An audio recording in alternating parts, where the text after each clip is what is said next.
So yung mga panalo, palit tayo ng GR5 bolt dito sa ating crankcase. Yan. So nakalas na natin yung iba. At tayo ito, naglalagay na tayo mga tonilyo ulit. Ang haba nito. Kayas lang.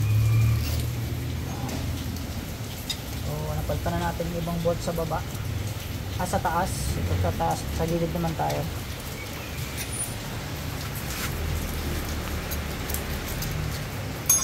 So dito iba na yung sizes.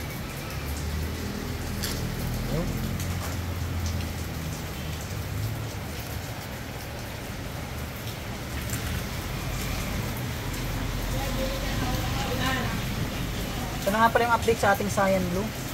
So ito na yung itsura niya. Ngayon naman ay nagdadagdag tayo ng maraming tornilyo sa engine para naman magmukhang mag-aangas yung ating gilid ng makina. Okay.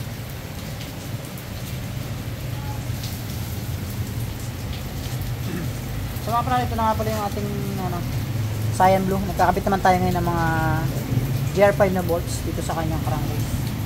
So marami-rami itong tornilyo na to. So kanya hindi ko na naipakita sa inyo kung paano yung paglalagay ng iba. Ang ginagawa namin, kalas backlas na lang ginagawa namin. Durog ang basahan.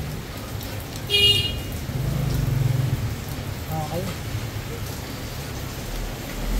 Ayan na. Ito na din natin. So check natin kung ito pa sa kabila. May dalawa pa dito mga kanalo. Okay, isa. Nakapot natin dito. Kung ito dito ko. Okay. Kasya ba? Ay, tama-tama lang.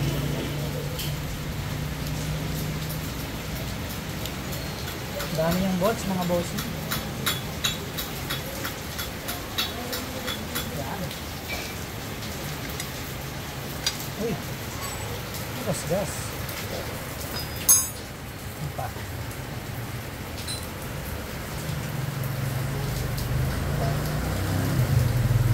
Dumami na ang GR5 niya mga bossing. Okay.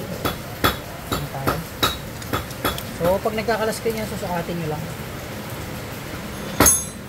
So dito mahaba ito mga boss. Hindi pwede. Ito isa. Yun. Sukat.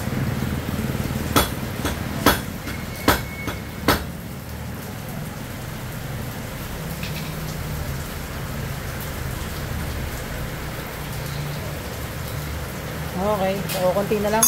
Dalawa na lang sa ilalim. So makita nyo, dami natin GR5.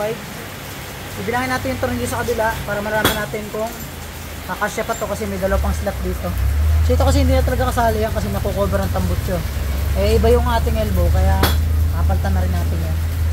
So yung mga panalo, ito yung nakabit natin. 1, 2, 3, 4, 5, 6, 7, 8, 9, 10, 11. So mayroon pang dalawa pa natitira. 11 volts pa lang napakabit natin. Ito sa starter motor to kaya mahaba. Doon to konektado. So sa kabila naman tayo magpapalit. Pero hindi pa ngayon kasi papalitan natin ng crankcase. Sabay natin ang crankcase. Yun.